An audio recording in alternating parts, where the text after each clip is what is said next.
It is the first Tuesday of the month, and that means that Albuquerque Police Chief Ray Schultz joins us to take your phone calls, and we'll get to your phone calls in just a moment. And Chief Schultz, thanks so much for being with us today. My pleasure. I know that the city of Albuquerque, and along with some other agencies, is resuming the search for Corbin Hayes, the teenager from Rio Rancho who is missing, believed to be in the Rio Grande. Tell us about your search and your plans. Well, Mike, starting this morning at 7 o'clock, people can expect to see a lot of activity in the area of Alameda and the River.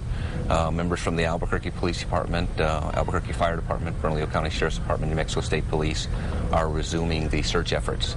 I think what's going to be a little bit different now is we're actually going to start taking the search patterning a little bit farther south.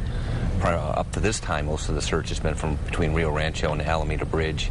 I think we're going to start searching now probably all the way far south as the Isleta Pueblo.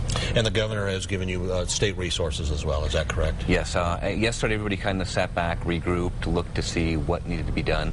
The mayor felt it was very important that we get resources back out on the river. My folks were willing to go. The firemen were saying, hey, put us back in the water. So we'll have divers in the water this morning. We'll have horses back up along the ditch banks, searching by hand, and, of course, aircraft searching from the air. Okay, very good. Let's take some phone calls. Let's start with Raymond in Albuquerque. Good morning, Raymond. What's your question for Chief Schultz? Morning, Chief. Morning. First of all, I'm pro-law enforcement and I support public safety. But my concern is having to be downtown regularly. I don't want to change the subject from that little boy who should be. Hopefully we can find him. But my concern is being downtown every night is having the police officers on motorcycles riding on the sidewalks. Recently, I had my grandmother having to go downtown with her and having to actually get out of the way. And they weren't being, driving recklessly or anything, but I just think that we should be the example to the rule, instead of having these gentlemen on the sidewalks, they can possibly park their vehicles on the street or right on the street. Okay, Ray, and I don't know why we would have motorcycles on the sidewalk. They shouldn't be on there either, unless you're talking about bicycles.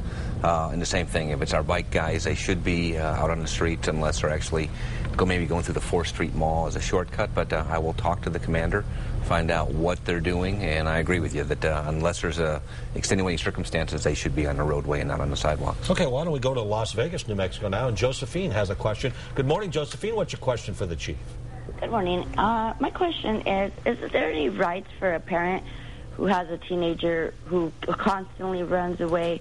I've gone and filed several complaints and missing reports on my daughter. She's only 17, and she's dating a 27-year-old person.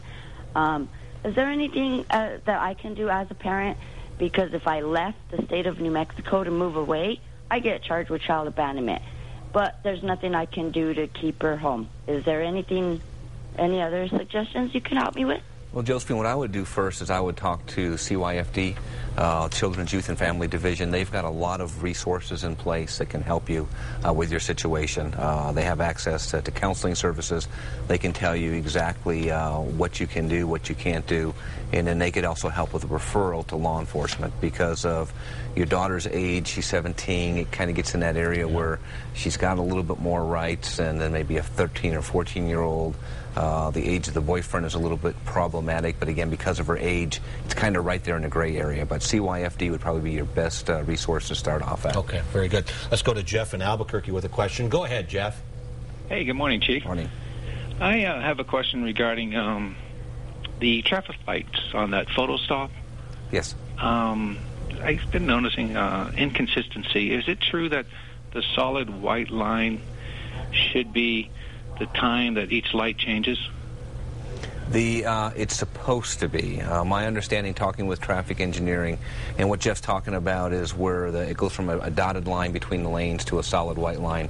If you're going the speed limit, the rule of thumb should be is if you're before where the dotted line, the lane markers go solid, if you're before that, traveling at the speed limit and the light turns yellow, you should be able to safely and easily stop. If it becomes solid and you're in that area and the light turns yellow and you're having a speed limit, you should be able to safely clear the intersection if it starts to cycle before it turns red. I spoke with traffic engineering about that several times in the past several months, and my understanding is there are a couple of the intersections that does not hold true to. For some reason they were not striped properly, but it's still awful darn close. But again, the main thing as you're driving is to be careful, be cognizant of your speed. Don't rely just on that. Rely on, common sense in some regards. Exactly, right? everything. Yeah. Okay. Well, Chief Schultz, thanks so much for visiting with us. I know you have a busy day. We wish you nothing but the best out as you continue your search. Thank you, sir. Okay. Chief Ray Schultz with the Albuquerque Police Department. We're going